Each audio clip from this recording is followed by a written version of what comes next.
자, 이번 순서는요, 자연계열 논술고사 안내를 해드리겠습니다. 수학교육과 이용화 교수님께서 수고해 주시겠습니다. 여러분 박수 부탁드립니다. 안녕하세요. 방금 소개받은 수학교육과 이용화 교수입니다. 이번 자연 모의 논술을 이제 여러분들 보셨을 텐데요. 이 전체적인 문항 구조들하고 어떻게 우리가 준비를 했는지, 그리고 학생들이 그래서 어떻게 준비를 해야 되는지 전반적인 이야기를 좀 하도록 하겠습니다.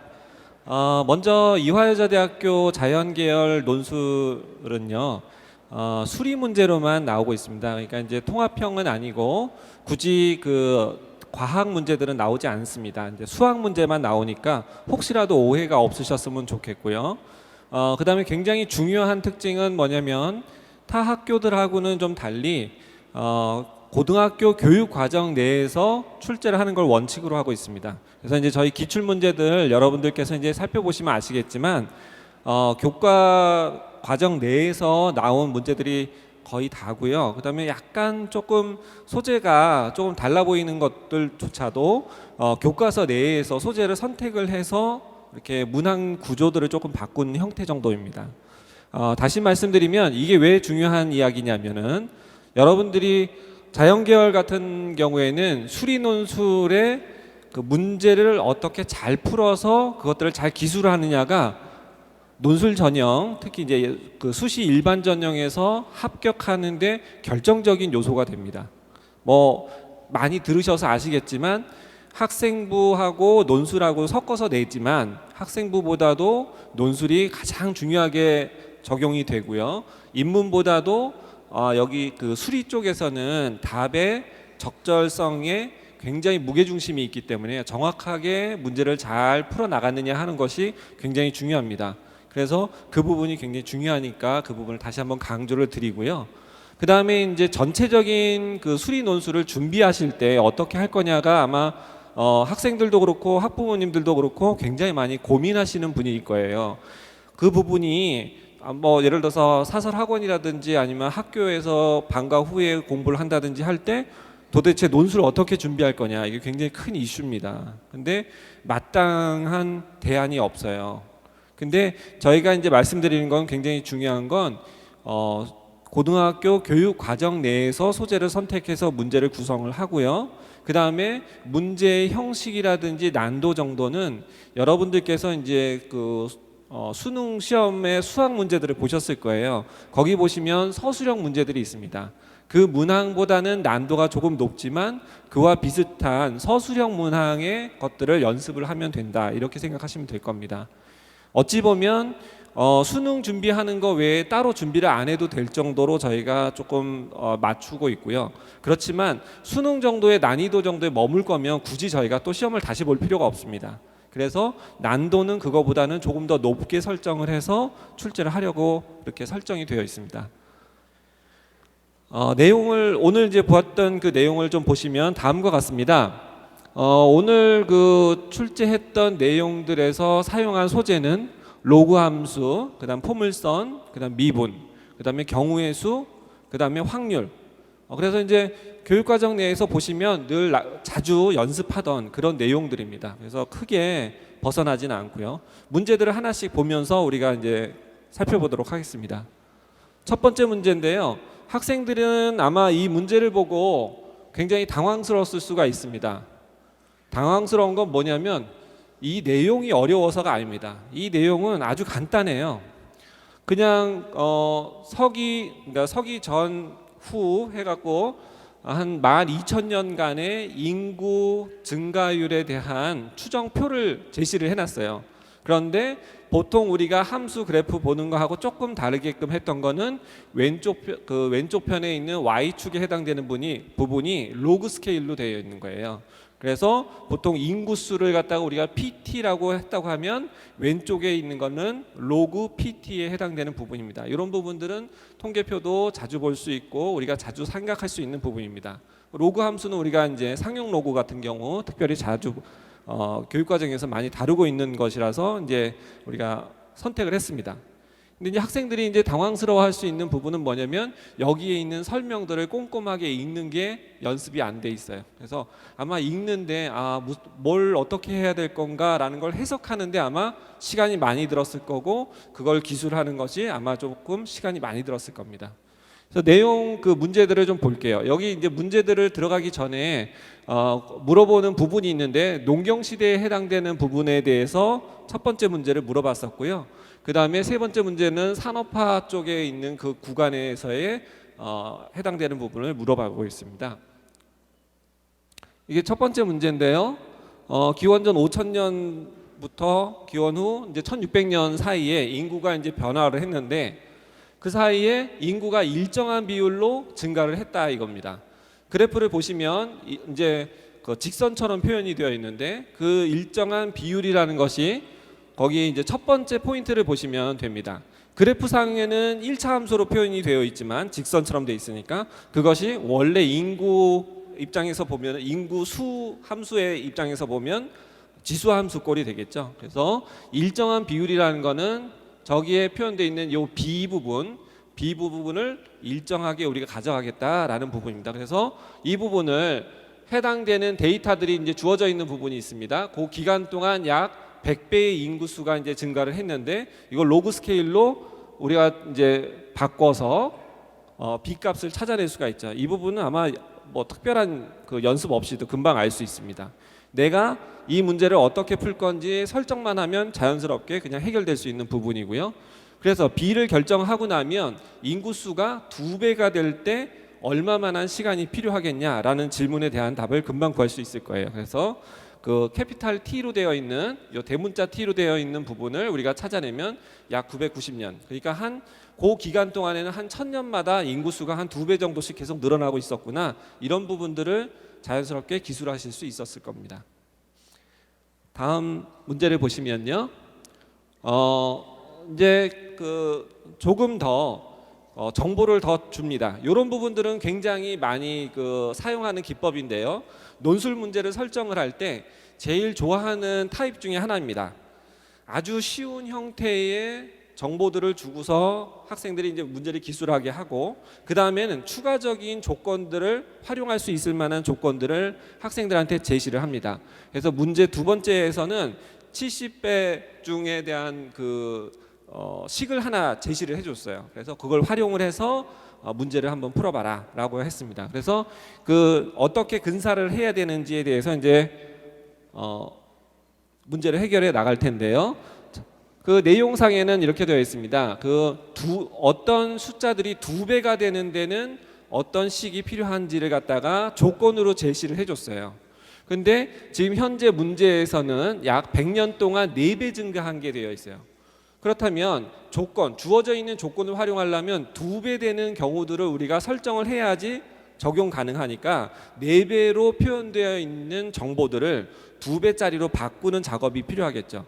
그래서 2배 되는데 50년이 필요하다는 부분을 캐치를 해내야 됩니다. 이 부분만 캐치해내고 나면 나머지는 주어져 있던 70배 중 법칙이라는 거에다가 50년을 대입하면 자연스럽게 문제가 해결이 되게 되겠어요. 그래서 요거는 주어진 조건하고 문제를 어떻게 해석하는지만 이해하고 나면 특별히 뭐 적용할 식도 별로 없는 그런 문제입니다. 다음번 이제 세 번째 문제는요. 산업화 시기에 대한 부분이에요. 거기에 보시면 산업화의 전기 부분 350년하고 후기 부분 100년하고에 대해서 인구 증가율이 어떻게 되어 있었는지를 제시하고 있습니다. 그래서 4배씩 증가했던 것들을 얘기하고 있는데요. 추정을 하는 겁니다. 전기 부분에 그렇게 인구 증가율이 어느 정도 나왔었는데 그게 만약에 2분의 1 정도의 증가율밖에 안 됐었다고 하고 후기 부분도 원래 증가율이 있었는데 그거에 한 4분의 1밖에 증가율이 안 됐다고 하면 450년이 지난 다음에 인구가 실제로 한 어느 정도 됐었을지 한번 추정을 해보자 라는 부분입니다. 그래서 전기 350년 동안 우리가 원래는 4배가 증가했었고요. 그 다음 후기 때 100년 동안 4배가 증가했다라고 이제 기술이 되어 있어요. 그래서 이제 2배 되는 데는 전기는 175년이 걸렸을 거고 후기는 50년 정도가 소요가 됐었을 거예요. 근데 만약에 그 증가율 자체가 전기는 2분의 1, 후기는 4분의 1로 줄었다고 하면 2배 되는데 걸리는 시간이 350년이 걸렸을 거라고 우리가 추정할 수 있겠죠. 그 다음에 후기도 2배가 되는데 소요되는 시간은 한 200년 정도가 소요될 거라고 생각이 돼요. 그런데 그럼 이제 우리가 450년 동안은 어떻게 그 바뀐 증가율을 반영했을 때 어떻게 됐을 거냐라는 걸 우리가 이제 생각해 보는 문제죠. 그래서 350년에 2배씩 들어가니까 350년 딱 지났으니까 딱 2배가 됐겠네요. 그리고 후기 때도 2배 되는데 200년이 걸리는데 100년 딱 소요가 됐으니까 2분의 1 정도 됐으니까 루트 2배 정도로 증가가 됐겠죠. 그래서 450년이 다 지나고 나면 전기의 2배, 그 다음에 루트 2배, 그래서 총 2루트 2배 정도의 증가율을 보일 수 있었겠다라고 이렇게 기술해 주시면 되겠죠. 그래서 첫 번째 문제는 배점도 그렇지만 아주 난이도를 높게 설정한 건 아닙니다. 근데 학생들이 불편할 수 있었던 건 뭐냐면 서술형 문제에 대표적으로 우리가 나타나는 그 문장들을 잘 이해하고 해석해내는 능력, 이것이 굉장히 요구되는 부분이죠. 식 자체라든지 활용하는 지식이라든지 이런 것들은 난이도가 굉장히 낮은 편이에요. 그렇지만 그 문제를 갖다가 이해하고 분석하는 능력이 어떻게 되느냐에 따라서 점수의 차이가 굉장히 많이 날 수 있는 부분이겠죠. 그 부분이 약간 트레이닝이 필요한 부분이에요. 다음 부분은 어떤 도형 문제입니다. 실제로 이제 주어져 있는 그 도형은 포물선으로 주어져 있는데요. 포물선이라는 얘기는 한마디도 없습니다.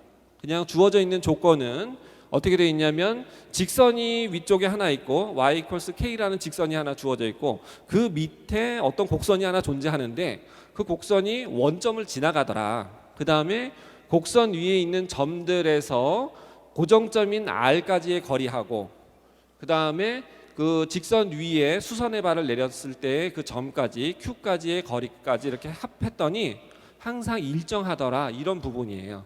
그래서 이런 어떤 그 조건들을 활용을 해서 저 곡선이 어떻게 되는지를 한번 파악을 해보자라는 부분입니다. 이런 부분들은 아마 고등학교 교과과정 보시면 자취 문제라고 되어 있어요. 도형에 자취 문제가 있는데 거기에서는 수없이 이제 연습을 했을 거예요. 그렇지만 수없이 많이 연습을 했었지만 또 이 조건은 또 처음 봤을 수도 있겠죠. 내가 연습 안 했을 수도 있지만, 근데 자취 문제에서 내가 자취 문제를 해결할 때 어떻게 접근했었던가라는 것들을 잘 적용하면 어렵지 않게 풀릴 수 있는 부분입니다. 한번 보시죠.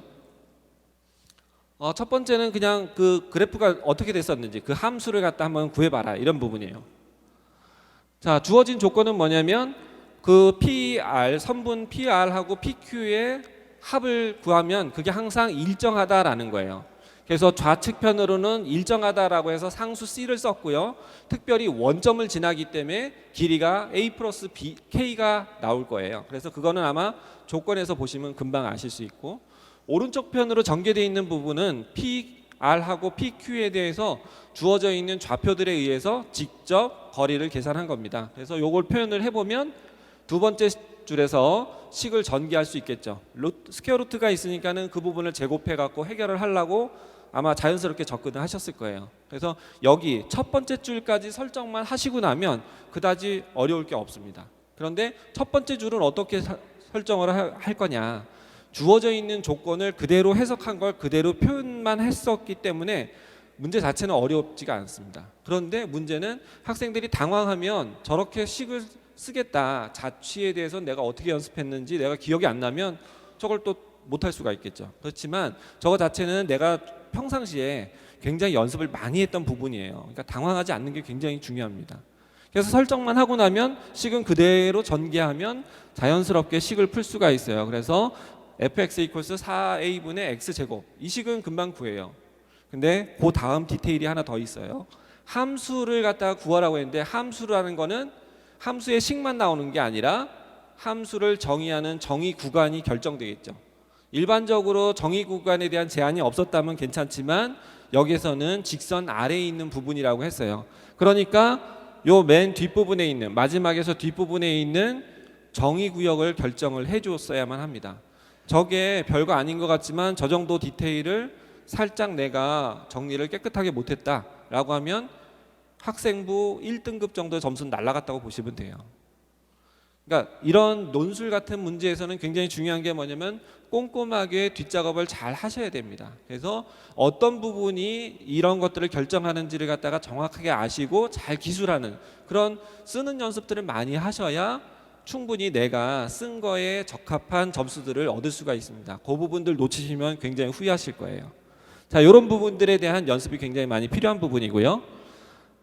다음 두 번째 문제는 아주 전통적으로 많이 나오는 그런 문제예요. 그래서 선분 두 개의 곱이 최대값 구하는 최대값이 되는 경우가 언제냐 이렇게 물어보고 있는데요.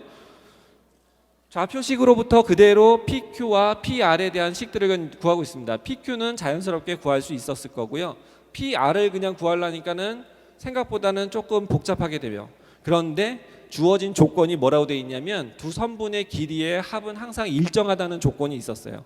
합이 아까 일정하면서 A 플러스 K 값으로 결정이 돼 있었어요. 그래서 그것을 대입해서 이제 그 식을 풀게 되면 훨씬 더 수월하게 풀 수 있고, 그 다음에 최대값 문제를 갖다 우리가 다룰 때는 어떻게 해요? 자연스럽게 미분이 잘 되는 함수들에 대해서는 미분에서 0 되는 케이스, 극값의 조건들을 우리가 찾게 되겠죠. 그래서 극값의 조건들을 찾아서 확인을 하게 됩니다. 그 다음에 또 중요한 거, 정의구역이 제한되어 있기 때문에 양 끝점에 대한 정보들을 또 찾아갖고 해결을 해야겠죠. 그래서 아마 최대값 구하는, 미분에서 최대값 구하는 문제에서는 아주 자주 해보던 그런 문제입니다. 그래서 함수도 어렵지 않고 그 다음에 미분이라는 것 자체를 통해서 최대값을 어떻게 접근할지도 충분히 연습이 되어 있기 때문에 설정까지만 되어 있으면 그 다음에 문제 풀이하는 데는 큰 어려움이 없었을 겁니다. 그러면 이제 기술하기도 다 좋았을 거고, 그래서 각각에 대해서 우리가 그 점검해야 되는 점들을 잘 체크하고 그 중에 최대값이 어떤 것인지를 결정을 하면 되겠죠. 여기서도 마찬가지로 이렇게 극점에 해당되는 부분만 달랑 보고 나머지 양끝점 이런 부분들을 놓치신다고 하면 점수가 많이 깎이게 되겠죠. 그런 부분들까지 디테일하게 잘 하는 부분이 굉장히 연습이 필요해요. 아까 1번하고 2번하고 마찬가지입니다. 다음 세 번째는 삼각형의 면적이 최대가 되는 경우가 언제냐라고 되어 있어요. 이런 문제들은 기하학적인 문제들은 항상 그렇지만 설정을 어떻게 잘 적용을 해서 문제를 설정하느냐, 그 주어진 조건들을 어떻게 잘 설정에다가 반영을 시키느냐, 이것이 굉장히 중요한 부분인데요. 포인트를 보면 면적 부분에 대해서 자연스럽게 이 설정을 할 수가 있었는데, 이거는 뭐냐면 우리가 그 PQ가 Y축하고 이제 평행하다는 조건을 썼어요. 그건 그러니까 어떻게 썼냐면 직선에다가 내가 수선의 발을 갖다 내려서 Q를 결정했다라는 부분으로부터 PQ가 Y축에 평행하다는 조건을 활용을 한 거죠. 그래서 X축의 좌표하고 그 다음에 Y축의 그 좌표값의 차이만큼이 이제 그 삼각형을 결정을 하는, 면적을 결정하는 두 개의 요소가 되겠어요. 그래서 그걸 결정을 해서 문제를 풀면 되겠습니다. 그런데 이거를 쭉 기술을 하려고 보니까 적절하게 미분을 해서 내가 구하면 되겠는데 문제는 절대값이 들어가 있는 거죠. 그래서 절대값을 들어가 있는 함수를 갖다가 내가 미분할 줄은 모르니까 구간을 적당히 나눠서 생각을 해야 돼요. 근데 구간을 나눠서 생각을 하는데 너무나도 다행인 것은 Y축을 중심으로 해서 X축이 이제 X값이 양수 쪽인거나 이제 음수 쪽인 곳이나 대칭으로 되어 있다는 거죠. 그래서 대칭이니까 한쪽만 계산을 해서 어떻게 최대값을 구할 수 있는지를 결정하고 나면 나머지는 대칭값에 의해서 그대로 구할 수가 있겠죠. 그래서 그 부분들에 대한 기술이 좀 필요할 거예요. 그 다음에 구간을 이렇게 적당히 나누어서 미분을 해서 전개를 해야 되는 부분이 또 중요할 거예요. 이런 부분들에 대해서 내가 기술 없이 그냥 했다고 하면은 점수가 약간은 감점 요인이 있겠죠. 내가 생각하고 있는 바들을 그대로 글을 쓸 때 마저 반영을 시켜서 글을 써 주셨어야 그 부분들에서 감점 요소들을 극복할 수 있으니까 그런 부분들 신경 쓰셔야 돼요. 네. 여기까지 이제 그 두 문제에 대해서 이제 설명을 했습니다. 제가 너무 빨리 이렇게 설명을 해서 좀 곱씹을 그 틈이 없을 수도 있는데, 지금 제가 계속해서 말씀드리면서 중요한 건 뭐냐면 우리가 자주 보던 문제다라는 거예요. 자주 보던 문제고 그 다음에 자주 내가 해봤던 서술형이다라는 거예요. 그런데 그거를 얼마나 잘 디테일하게끔 잘 적어 나가느냐, 그리고 그 부분들을 얼마나 논리적으로 잘 전개를 하겠느냐, 이런 부분들이 굉장히 중요하다는 부분을 계속 제가 강조하고 있습니다. 이제 마지막 문제인데요. 어떤 격자점을 이렇게 줬어요. 이제 정수점 x, y의 정수값으로 해당되는 격자점으로 이루어져 있는 점들이에요. 그 다음에 이제 점을 이동해서 어디까지 이동할 수 있느냐, 몇 번 이동했을 때 어디 가 있겠느냐, 이런 부분들이에요. 여러분들이 아마 경우의 수 배우면서 굉장히 자주 했던 그런 문제입니다. 그러니까 소재 자체는 굉장히 익숙한 소재예요. 그런데 그냥 그대로 했던 걸 그대로 하면은 수능 난이도보다도 낮을 수 있는 그런 문제들이죠. 그러니까 약간의 난도를 높이기 위해서 조건을 하나 더 주죠. 어떻게 하냐면 그 움직일 때 좌우로 움직일 때는 확률을 P를 주고 상하로 움직일 때는 확률을 Q를 줘서, 그래서 확률 조건을 하나 더 줬을 때 어떻게 문제를 이해할 수 있겠느냐 하는 문제입니다. 그래서 난이도를, 확률 문제를 살짝 접속을 시켜가지고 약간의 난도를 조정을 했습니다. 보시면 혹시라도 그 이 문제를 처음에 설정할 때는 어떻게 했냐면은 두 번째 문제나 세 번째 문제 정도에서 아마 출제자는 설정을 했을 거예요. 근데 이렇게 문제를 딱 해놓고 보니까 일반적인 확률 P와 Q를 딱 주고서 한번 해봐라 라고 물어보려고 하니까 학생들이 대부분 못 풀면 어떡하지? 이런 걱정이 조금 앞서겠죠. 그래서 난이도의 조절을 위해서 약간의 스텝을 줍니다. 스텝을 주면서 스텝들이 뭘 역할을 하냐면 그 다음 문제들을 해결하기 위한 키들을 거기에다가 살짝 이제 집어넣습니다. 특별히 앞부분, 이렇게 스텝들이 되어 있을 때 앞부분에 있는 부분들은 대부분 구체적인 예들을 주고서 접근을 하게끔 해요. 근데 그 구체적인 예를 해결하는 과정 속에 뒷부분에 있는 일반적인 경우에 대해서 어떻게 접근할지에 대한 키가 다 숨어 있습니다. 그래서 여러분들이 이제 논술 문제들, 특히 수리 쪽의 논술 문제들을 보실 때 문항이, 소문항이 여러 개가 이렇게 구체적으로 되어 있다 그러면 굉장히 기뻐하시면 돼요. 그 안에 앞에 있는 스텝들에서 뒷부분에 있는 해결을 위한 키들이 다 숨겨져 있습니다. 그러니까 출제자들은 그런 마음들을 갖고서 그런 것들을 나눠놓은 거니까 문제를 뭐 많이 늘리려고 일부러 그런 건 아닙니다. 그러니까 그런 마음들을 좀 이해하시고 연습을 하시면 조금 더 도움이 될 거예요.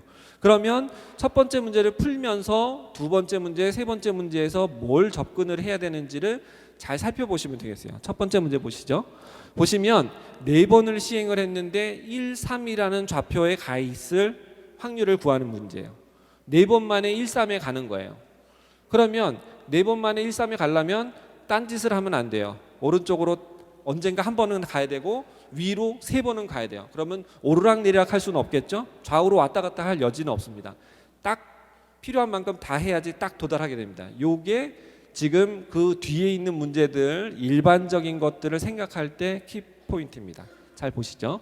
그래서 1, 3에 도달할 그 확률을 이제 구하기 위해서 먼저 그렇게 갈 수 있는 경우의 수가 어떻게 되는지를 우리가 살펴보게 되겠죠. 이 부분은 아마 연습이 굉장히 많이 돼 있어서 딱 보시면 자연스럽게 그 다음에 문제들의 해답까지도 다 구했을 거예요. 그래서 경우의 수 4 컨비네이션 3 정도를 갖다 값을 금방 구하셨을 거고요. 그래서 경우의 수까지는 됐어요. 그 다음에 좌우로 움직일 때 확률 P, 그 다음에 상하로 움직일 때 확률 Q예요. 그러니까 한 번 건너가려면 P 한 번 쓴 거고 3번을 건너갔으면 확률 3번을 갖다 그대로 적용을 했어야겠죠. 그러니까 3분의 1 한 번, 6분의 1 3번을 갖다 적용을 해야만 거기에 도달할 수 있을 거예요. 그래서 이 부분 적용하는 게 중요한 부분이고, 그 다음에 최종 값을 구할 때 이걸 그냥 곱한다. 물론 답은 되겠죠. 그런데 내가 그냥 곱한 이유를 적시를 해야 됩니다. 내가 왜 그렇게 할 수밖에 없었는가? 이게 독립시행이다라는 부분을 적시하느냐 마느냐는 굉장히 중요한 부분입니다.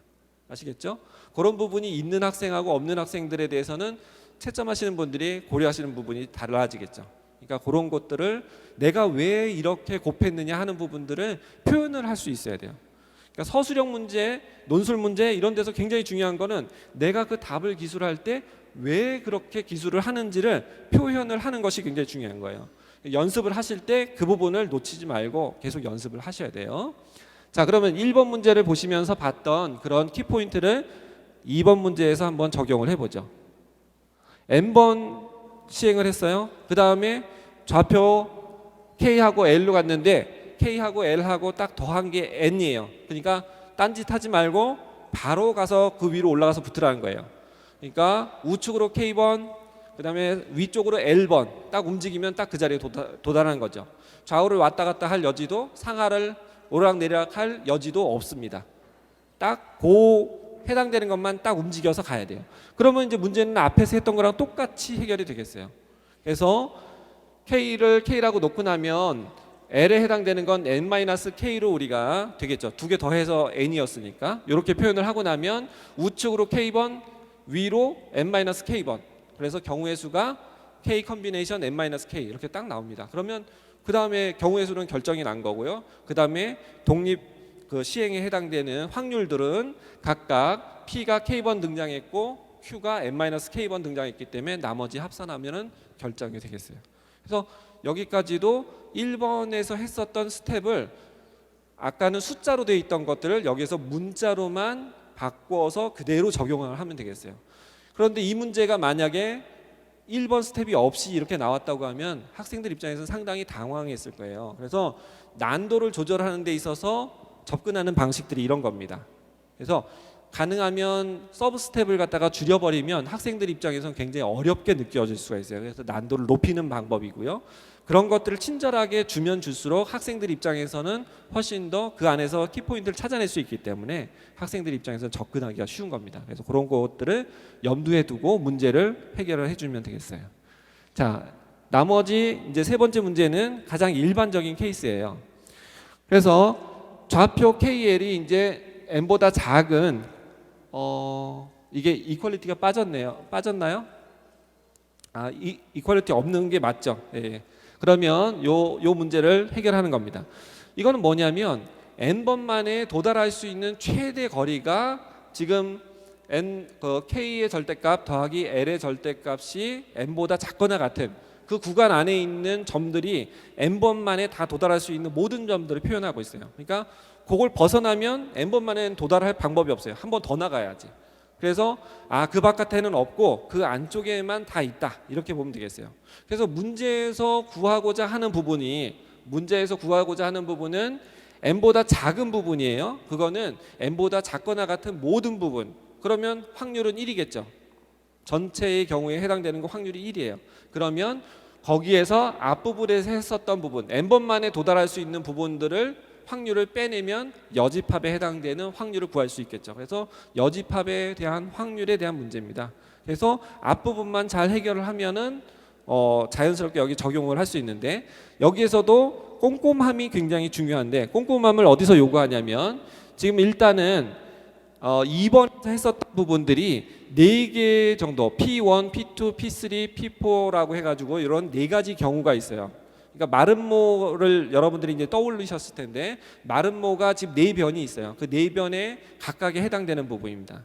그 중에서 1, 4분면에 있는 변을 2번에서 아까 해결을 했어요. 그 부분을 해결한 거를 4개가 대칭적으로 되어 있으니까 4배를 해주면 각각의 경우들이 다 해결이 될 거예요.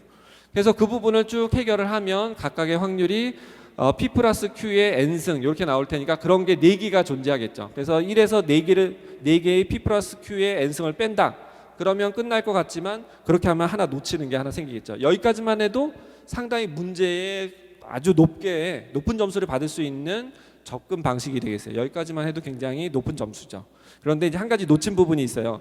아까 할 때 중복해서 센 부분이 있습니다. 마름모의 꼭지점에 해당되는 부분들을 각 변에 대해서 볼 때마다 2번씩을 카운트를 했습니다. 그래서 한 번 카운트한 것만큼을 더 빼내셔야겠죠. 그래서 그거에 해당되는 확률 부분만큼을 빼내는 부분이 2배의 P의 N승 더하기 Q의 N승입니다. 그래서 꼼꼼하게 그 부분까지 잘 완성을 하시면 학생부 1등급, 2등급 자꾸 올라갈 수 있는 거예요. 네. 그렇게 해서 전체적으로 이제 접근하시면 되겠고요. 다시 한번 말씀드리지만 수리논술, 자연계열의 수리논술은 학생부 비중보다 논술에서 어떻게 문제를 잘 결정을 하느냐, 잘 기술을 하느냐가 굉장히 중요한 포인트고요. 그 다음에 꼼꼼함이 굉장히 중요합니다. 그래서 약간의 그 끝부분까지 잘 정리를 하면 학생부 등급 한두 등급은 충분히 극복할 수 있는 점수들을 확보할 수 있으니까 그런 부분들 굉장히 신경을 많이 쓰시고요. 아까 말씀드린 것처럼 교육 과정 내에서만 저희가 출제를 하고 있습니다. 그러니까 자주 보던 문제들을 서술형 문제의 기술을 보시면서 내가 어떤 스텝을 밟을 때 왜 그렇게 스텝을 밟게 됐는지를 표현을 하는 그런 연습들을 하시면 아마 특별히 논술 부분, 특히 자연 계열의 수리 논술 부분은 특별한 다른 연습 없어도 접근이 가능하실 거라고 생각이 됩니다. 그러면 연습들 많이 하시고요. 좋은 성과 있길 바라겠습니다. 감사합니다.